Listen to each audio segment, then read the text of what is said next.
अवांजी समातुन ताईं radio Voice of Sindh London.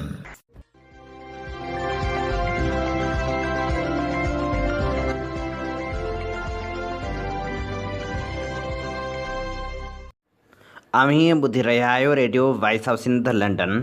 अवांजी ख़िदमत में प्रोग्राम पेश कजे थो ख़बरुनि जी दुनिया। 9 अक्टूबर 2025 ख़मीस जे ॾींहुं प्रोग्राम ख़बरुनि जी दुनिया साण करे आऊं अवांजी ख़िदमत में हाज़ुर आहियां जो पंहिंजो मेज़बान हबीब लगारी। सभ खां पहिरियां पेश करियूं था ख़ासि ख़बरूं। घोटकी ज़िलो साफ़ियुनि लाइ मक़्तलगाह बणियल, हिकु वधीक साफ़ी भाइटी सुमेत शहीद, वाक़े ख़िलाफ़ एहतिजाजी धरणो। सियासी समाजी तनज़ीमनि ऐं साफ़ती तनज़ीमनि पारां साफ़ी जे क़त्ल वारे वाक़े जी मज़मत जवाबदारनि खे फ़ौरी तौरु गिरफ़्तार करण जो मुतालबो। DG नेब सखर फ़याज़ कुरैशी या IG सिंध ग़ुलाम नबी मेमण खे सिंध पब्लिक सर्विस कमीशन जो ईंदड़ चेयरमैन बणाइण जो इम्कान। जागीरदारी निज़ाम कॉर्पोरेट फार्मिंग नवनि डेमनि कैनालनि ऐं ज़रई जिन्सूं ॿाहिरियुनि मुल्कनि मां घुराइण ख़िलाफ़ सिंधी हारी तहरीक जी हैदराबाद में गुल सेंटर खां प्रेस क्लब ताईं एहतिजाजी रैली धरणो। साड़ियुनि जो मुनासिब अघु न मिलियो, आबादगार सरापा एहतिजाज बणियल। जाती में आबादगारनि जो धरणो, शटरबंद हड़ताल। टंडे मोहम्मद ख़ान में पिणु प्यादल मार्च कयो वियो। हाणे पेश करियूं था तफ़सीली ख़बरूं। घोटकी ज़िलो साफ़ियुनि लाइ मक़्तल बणिजी वियो आहे। काल्ह वधीक हिकु साफ़ी खे गोलियूं हणी शहीद कयो वियो, जॾहिं त संदसि भाइटी सदमे में फ़ौत थी वई। मीरपुर माथिले भरिसां ॻोठ मीरबख़्श हैदराणी जो रवासी शहीद नसरुल्ला गॾाणी प्रेस क्लब मीरपुर माथिले जो जनरल सेक्रेटरी तुफ़ैल रिंद ॾींहुं ॾिठे जो रहज़न हथियारबंदनि जी फायरिंग में भाइटी रीना उर्फ़ चांदनी सुमेत शहीद थी वियो, जंहिंजे लाश खे वारसनि खणाए DHQ इस्पताल मीरपुर माथेलो मुंतक़िल कयो, जितां ज़रूरी कार्रवाई बाद वारसनि हवाले कयो वियो। जॾहिं त घोटकी ज़िले जे साफ़ियुनि पारां SSP घोटकी जी आफ़ीस ॾांहुं पहुची एहतिजाजी मुज़ाहिरो करे धरणो हंयो वियो। उन मौक़े ते मीडिया सां ॻाल्हाईंदे असद पिताफ़ी, लतीफ़ लगारी, सैयद अशरफ शाह, ज़हीर ताज मोहम्मद टांवरी, आमिर चन्ना, मलक असलम, मक़बूल बोज़दार, शबीर भट्टी, हाफ़िज़ नईम कोलाची, ख़ालिद वसीर, आदिम पिताफ़ी, साकिब गॾाणी ऐं ॿिनि चयो त घोटकी ज़िलो साफ़ियुनि लाइ मक़्तलगाह बणिजी वियो आहे। शहीद साफ़ी तुफ़ैल रिंद जे क़ातिलनि जे पुलिस ऐं घोटकी ज़िले जे बोहतारनि सहूलियतकारी करण सां गॾोगॾु इहो पैगाम ॾिनो आहे त जेकॾहिं बचियल आहियो चुप करे वेहो, न त शहीद नसरुल्लाह गॾाणी शहीद साफ़ी तुफ़ैल रिंद जियां क़त्ल थी वेंदो। हुन चयो त हाणे साफ़ियुनि जा लाश खणी खणी थकिजी पिया आहियूं। हाणे जेसिताईं शहीद साफ़ी तुफ़ैल रिंद जा क़ातिल गिरफ़्तार नथा थियनि, एहतिजाजी धरणो जारी रहंदो। इन सिलसिले में SSP घोटकी अनवर खेतरान पिणु मुज़ाहिरीन वटि पहुची चयो त क़त्ल में मुलविस ॿिनि जवाबदारनि खे गिरफ़्तार कयो आहे। 2 ॾींहंनि जी वधीक मोहलत ॾिनी वञे, जवाबदार गिरफ़्तार कया वेंदा, पर साफ़ियुनि अहिड़े यकीन दिहानी ते धरणो ख़त्म करण खां जवाब ॾेई धरणो क़ातिलनि जी गिरफ़्तारी ताईं जारी रखण जो फ़ैसिलो कयो आहे। साफ़ती तनज़ीमनि पारां वाक़े जी मज़मत कंदे जवाबदारनि जी गिरफ़्तारी जो मुतालबो कयो वियो आहे। Pakistan Federal Union of Journalist जे secretary finance Lala Asad Pathan, member FAC Nasrullah, Sukkur Union of Journalist जे सदर सलीम सहतो ऐं जनरल सेक्रेटरी जावेद जतोई ऐं ॿियनि पंहिंजे जारी कयल बयान में चयो आहे त मीरपुर माथिले में सीनियर साफ़ी तुफ़ैल रिंद जो क़त्ल हिकु तमामु अफ़सोसनाक वाक़ियो आहे, जंहिंजी असां सख़्तु लफ़्ज़नि में मज़मत करियूं था। क़ातिलनि जी फ़ौरी गिरफ़्तारी जो मुतालबो करियूं था। सखर यूनियन ऑफ जर्नलिस्ट जा सभई उहिदेदार ऐं मेंबर शहीद साफ़ी तुफ़ैल रिंद जे ख़ानदान जे ॾुख में बराबरि जा शरीक आहिनि। पंहिंजे जारी कयल बयान में साफ़ी अॻुवाणनि वधीक चयो त हुकूमत साफ़ियुनि खे तहफ़ुज़ फ़राहम करण में मुकमल तौरु नाकाम थी चुकी आहे, जंहिंजे करे साफ़ी ॾींहं जी रोशनी में रोडनि ते सरेआम क़तल थी रहिया आहिनि, पर हुकूमत साफ़ियुनि जे तहफ़ुज़ लाइ को बि क़दम नाहे खंयो। बयान में वधीक चयो वियो त पाकिस्तान साफ़ियुनि लाइ हिकु ख़तरनाक मुल्क बणिजी चुको आहे, जिते सच लिखण ऐं ॻाल्हाइण वारनि खे ख़ामोश करायो वेंदो आहे। इज़हार जी आज़ादी ते पाबंदियूं मज़मत जोगियूं आहिनि। क़त्ल जी कोशिश, अगवा ऐं धमकियुनि ज़रिए साफ़ियुनि खे तंग करण जी कोशिश ऐं उन्हनि ख़िलाफ़ बनावटी ऐं बेबुनियाद केसनि जहिड़नि सभिनी गैर उसूली तरीक़नि ख़िलाफ़ जमहूरी तौर ते जदोजहद जारी रहंदी। Pakistan Federal Union of Journalist J senior नायब सदर ख़ालिद खोखर लाला रहमान समूह इक़बाल मल्लाह ऐं ॿियनि पिणु मज़मत कंदे चयो आहे त सिंध समेत सॼे मुल्क में साफ़ी बिरादरी गैर महफ़ूज़ थी चुकी आहे। सीनियर सहाफ़ी इम्तियाज़ मीर जे क़त्ल खां पोइ तुफ़ैल रिंद जे क़त्ल सॼी सहाफ़त ते हमिलो आहे। हुननि चयो त हुकूमत सहाफ़ियुनि खे तहफ़ुज़ न पई ॾिए। सहाफ़ी तुफ़ैल रिंद जे क़ातिलनि खे फ़ौरी तौरु गिरफ़्तार कयो वञे, ॿी सूरत में सख़्त एहतिजाजी तहरीक हलाई वेंदी। DG नेब सखर फ़याज़ कुरैशी IG सिंध ग़ुलाम नबी मेमण खे सिंध पब्लिक सर्विस कमीशन जो ईंदड़ चेयरमैन बणाइण जूं तयारियूं आहिनि। सीनियर सहाफ़ी इमदाद सुमरो मूजिबि फ़िलहाल फ़याज़ कुरैशी जो नालो member Sindh Public Service Commission लाइ फाइनल थी चुको आहे। ज़रीन मूजिबि सिंध पब्लिक सर्विस कमीशन में फ़याज़ कुरैशी जो नालो फाइनल कयो पियो वञे, जॾहिं त इहा ख़बर न पइजी सघी आहे त फ़याज़ कुरैशी नेब सखर वारो अॻूणो या हाणोको DG फ़याज़ कुरैशी मेंबर तौरु हूंदो। ज़रियनि जो चवणु आहे त हिकु सेवाणी कुरैशी चेयरमैन ऐं ॿियो सेवाणी कुरैशी सेक्रेटरी हूंदो, जॾहिं त सियासी समाजी धुरियुनि पारां ख़दशो ज़ाहिरु कयो पियो वञे त अॻु में मेरठ जी लताड़ थी रही आहे त पंहिंजा नवाज़ी खां पोइ सूरत हाल कहिड़ी बीहंदी। जागीरदारी निज़ाम, कारपोरेट फार्मिंग, नवनि डेमनि, कैनालनि ऐं ज़रई जिन्सूं ॿाहिरिनि मुल्कनि मां घुराइण ख़िलाफ़ सिंधी हारी तहरीक तरफ़ां गुल सेंटर खां एहतिजाजी रैली कढी वई, जेका ओल्ड कैंपस, हैदर चौक ऐं गोल बिल्डिंग खां थींदी हैदराबाद प्रेस क्लब पहुती, जिते एहतिजाजी धरणो हंयो वियो।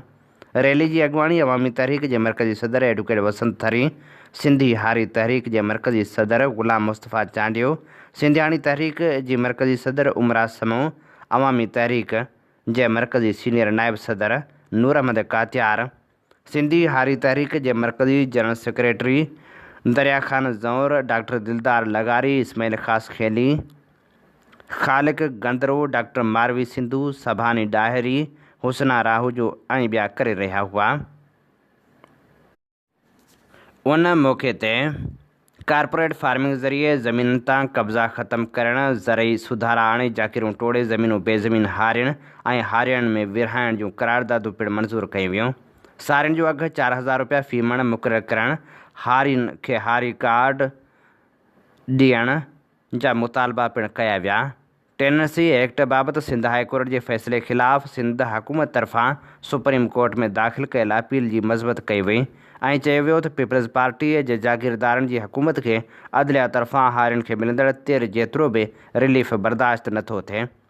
एहतिजाजी रैली खे ख़िताब कंदे अवामी तहरीक जे मरकज़ी सदर एडवोकेट वसंत थरी चयो त इस्टेब्लिशमेंट जे कंध में कोको लॻल आहे।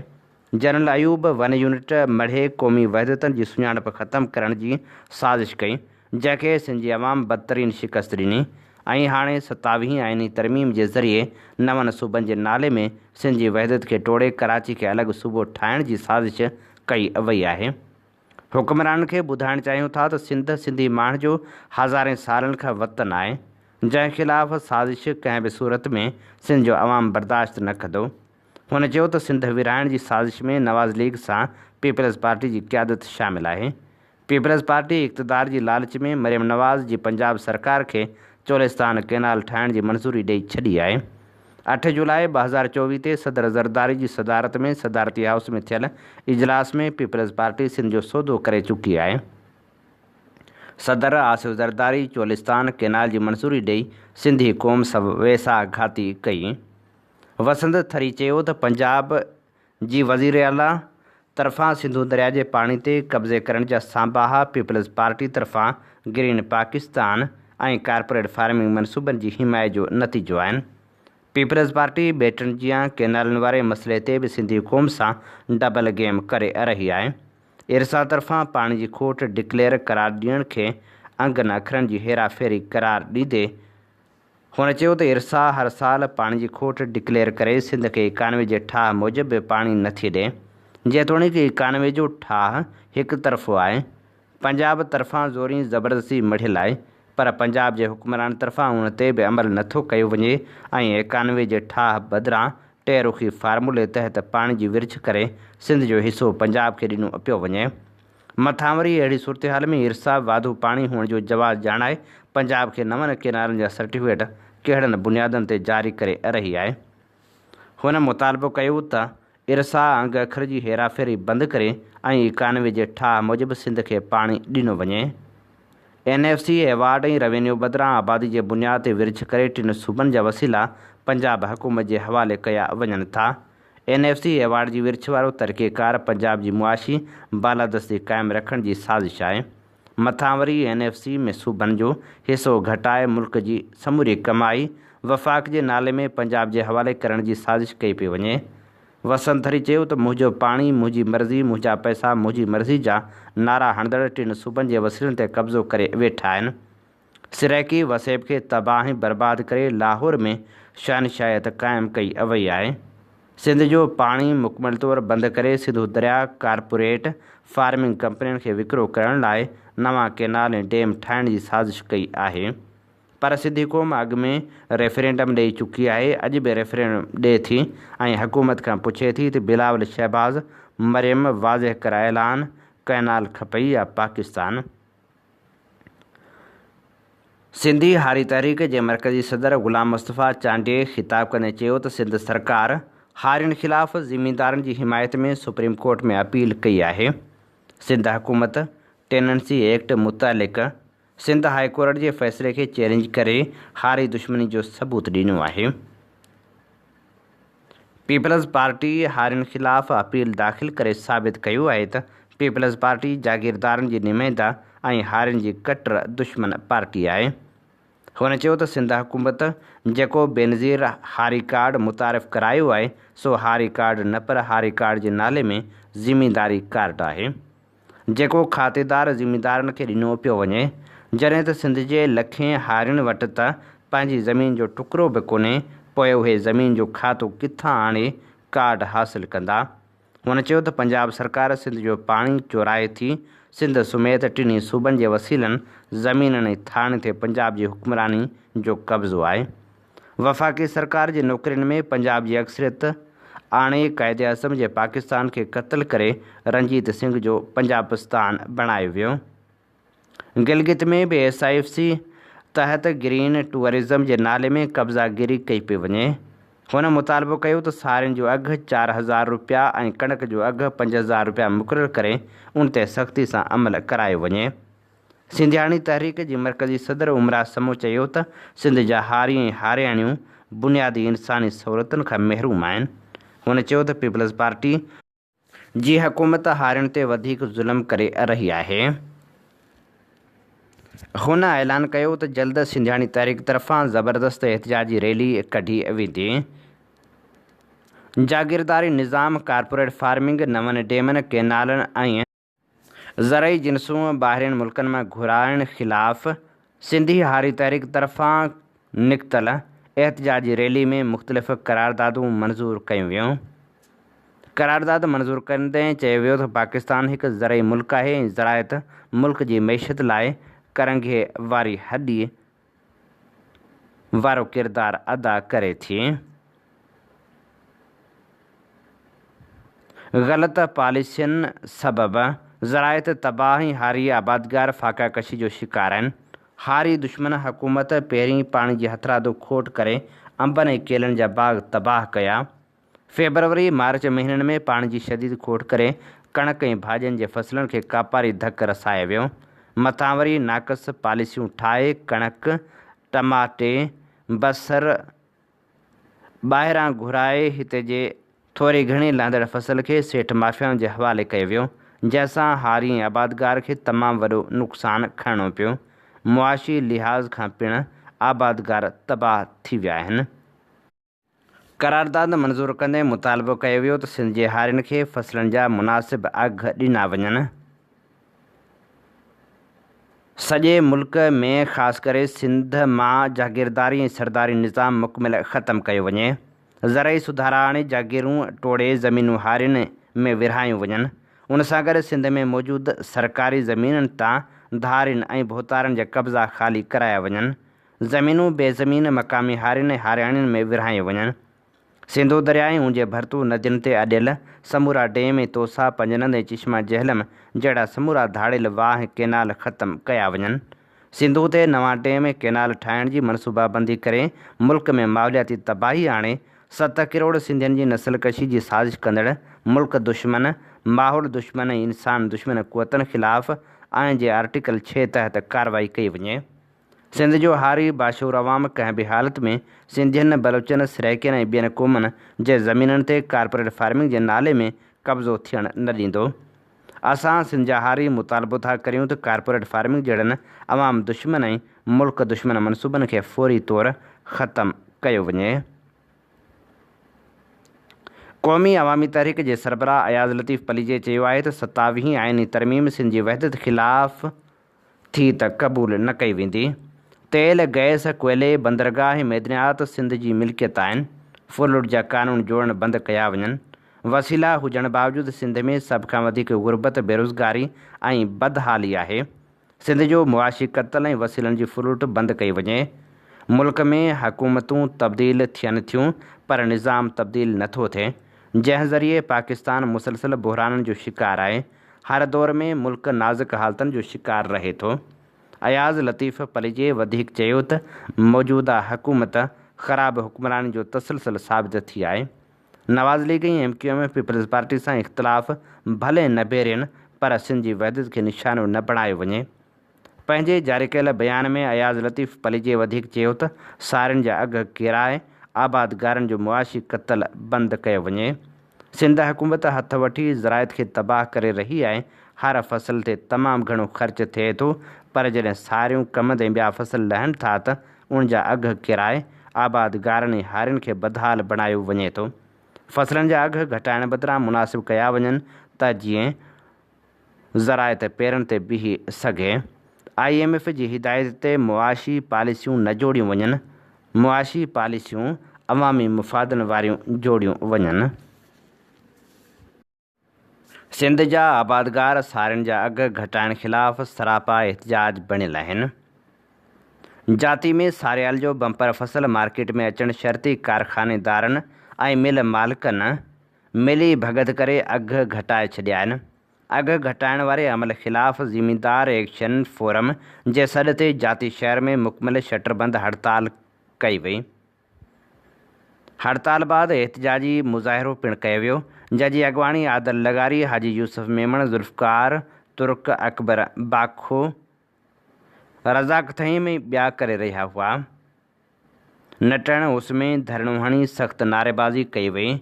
उन मौक़े ते अॻुवाणनि ॻाल्हाईंदे चयो त जाती पुठ ते पियल इलाइक़ो आहे। हितां जा ज़मींदार फसल पोखण लाइ व्याज ते कर्ज़ खणी सारियाल जो फसल पोखनि था। जॾहिं फसल मार्केट में अचे थो त मिल मालिक, कारखानेदार पंहिंजी मर्ज़ी जूं क़ीमतूं मुक़ररु करे ज़मींदारनि ऐं हारियुनि खे लुटियनि ऐं फुरियनि था। हुननि मुतालबो कयो त फ़ौरी तौरु मुनासिब अघ मुक़ररु करे आबादगारनि खे नुक़सान खां बचायो वञे। ॿिए तरफ़ सिंध में सारियुनि जे अघनि में लाह जे ख़िलाफ़ सिंध आबादगार इतिहाद पारां टंडे मोहम्मद ख़ान में पैदल मार्च करे एहतजाजी धरणो हंयो वियो।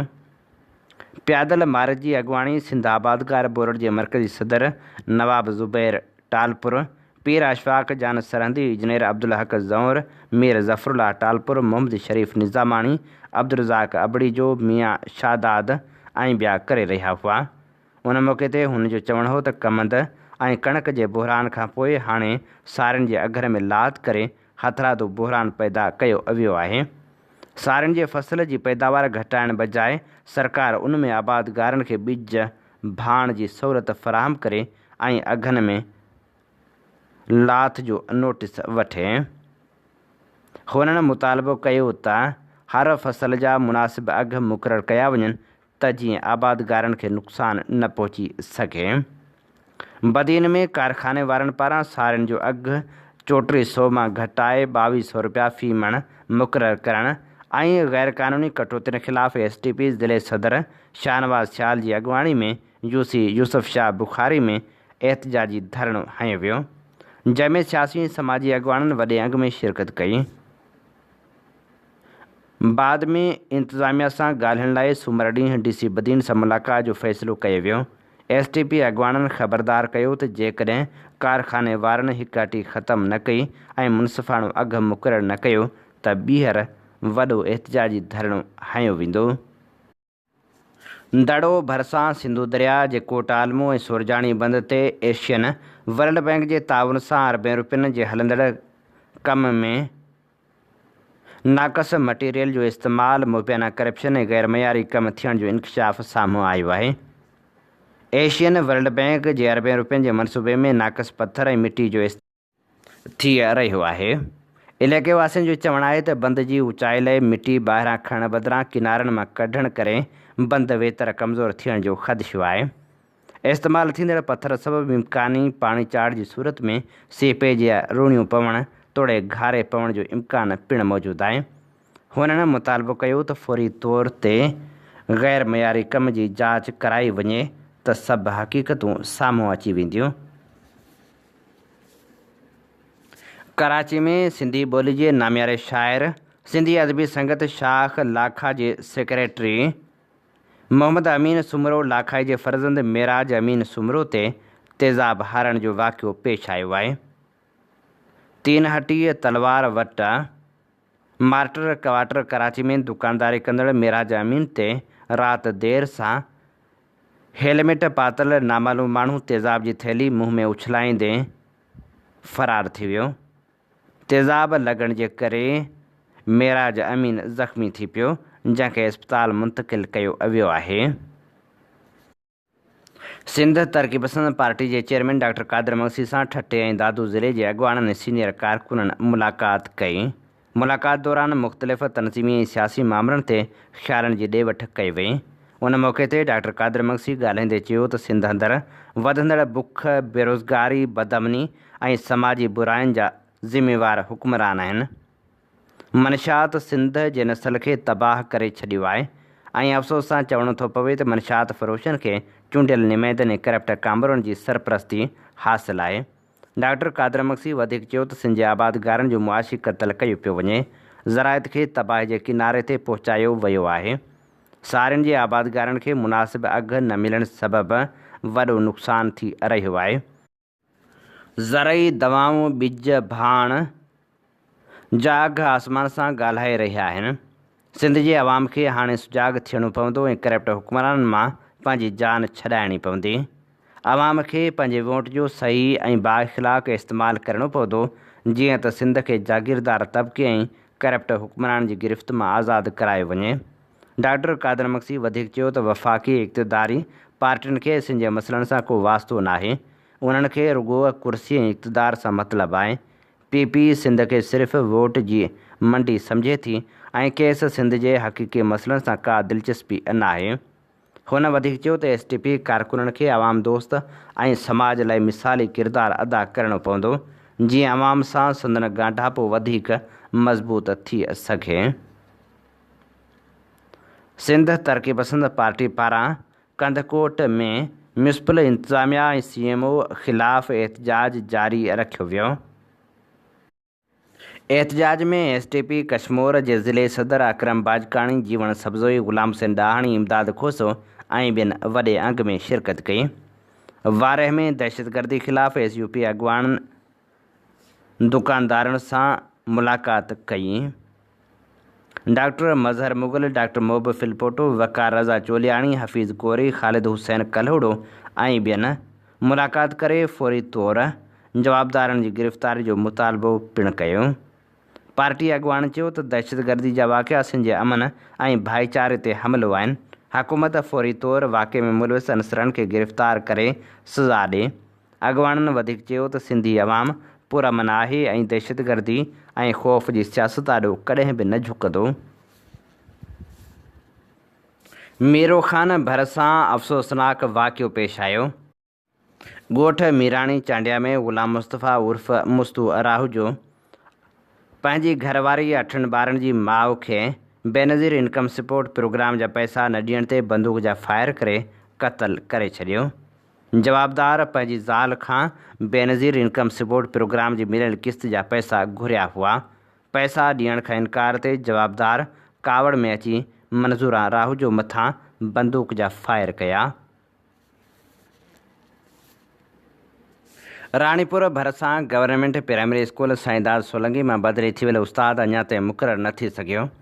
शागिर्दनि शागिर्जाणियुनि ॻोठाणनि अलाह वधायो सोलंकी साबित अली करम हुसैन अब्दुल अहद नईम अहमद मोहम्मद कबूल ऐं ॿियनि जी अॻुवाणी में एहतिजाजी मुज़ाहिरो करे धरणो हयो। उन मौक़े ते अॻुवाणनि चयो त TMO सुबुह देरो उस्तादनि खे वॾी रिश्वत एवज़ बदिली कयो आहे। केतिरनि ई ॾींहंनि खां एहतिजाज बावजूदि तालीम खाते जे कामोरनि जे कननि ते जूं बि नथी चुरे। गुलड़नि जहिड़नि ॿारनि जी तालीम मुतासिर थी रही आहे। स्कूल में उस्ताद मुक़ररु करे बेचैनी ख़तमु कई वञे।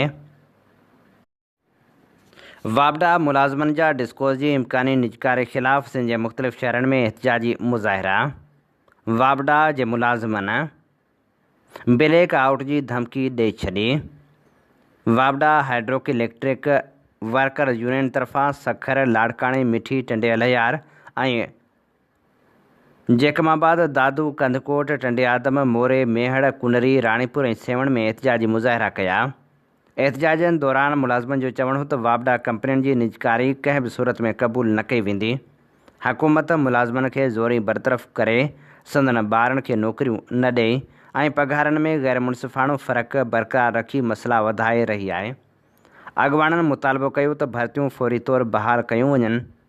पीपको हुकमनि मुताबिक़ पैनल इस्पतालनि सां मुआइदा फौरी कया वञनि, जॾहिं त लाइन स्टाफ खे हादसनि खां बचाइण लाइ अमली क़दम खंया वञनि। फील्ड स्टाफ खे गाॾियूं ऐं ॿियो सामान फ़राहम कयो वञे। मीटर रीडरनि खे स्नैप अलाउंसिस ऐं अपग्रेडेशन ॾिनी वञे। हुननि चयो त वरियनि खां भर्तियूं न थियूं आहिनि। 80,000 मुलाज़िमनि जी खोट आहे। डिस्कोज़ जी निजकारी कंहिं बि सूरत में क़बूल न आहे। अॻुवाणनि ख़बरदार कयो त जेकॾहिं असांजा मुतालबा न मञिया विया त दमादम मस्त कैलेंडर थींदो। सॼे मुल्क में एहतिजाज ऐं बिजली जो ब्लैक आउट कयो वेंदो ऐं जेसिताईं हुकूमत निजकारी वारो नोटिफिकेशन वापसि न वठंदी एहतिजाजी मुज़ाहिरा ऐं धरणा जारी रहंदा। दादू जे 10 खां वधीक कॉलोनियुनि जे रहवासियुनि गंदगी ख़िलाफ़ DC ऑफिस अॻियां धरणा हंया। दादू जी Gulzar Colony, Gulistan Noor Colony, Suleman Colony, Rameez Colony, Heera Colony, Ghaffar Colony, railway line, Pirbash Solanki Colony समेत 10 कॉलोनियुनि जे रहवासियुनि म्यूनिसिपल कम्युनिटी इंतज़ामिया ख़िलाफ़ DC ऑफिस ऐं म्यूनिसिपल ऑफिस आॾो धार एहतिजाजी मुज़ाहिरा कया।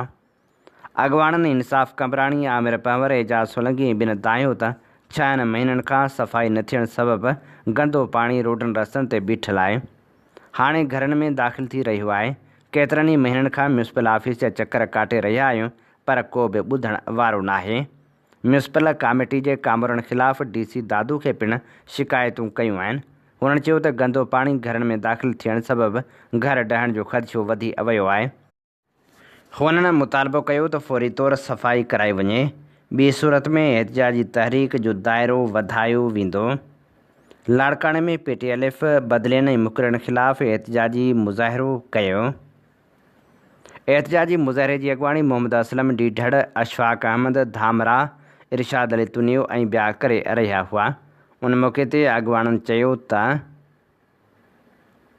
उस्तादनि जे बदिलियुनि जी फ़हिरिस्त ठाहे सिंध सेक्रेटरीट उमाणी हुई, जंहिं तहत उस्तादनि खे बदिली करण बजाए तालीम खाते तरफ़ां सिफ़ारिश ऐं रिश्वत एवज़ स्टूडेंट्स टीचर रेशो तहत सिंध जे ॿियनि शहरनि जियां लाड़काणे शहर में 63 प्राइमरी उस्तादनि खे लाड़काणे शहर जे मुख़्तलिफ़ प्राइमरी स्कूलनि में मुक़ररु कयो वियो आहे, जंहिंसां तदरीसी अमल सख़्तु मुतासिर थी रहियो आहे।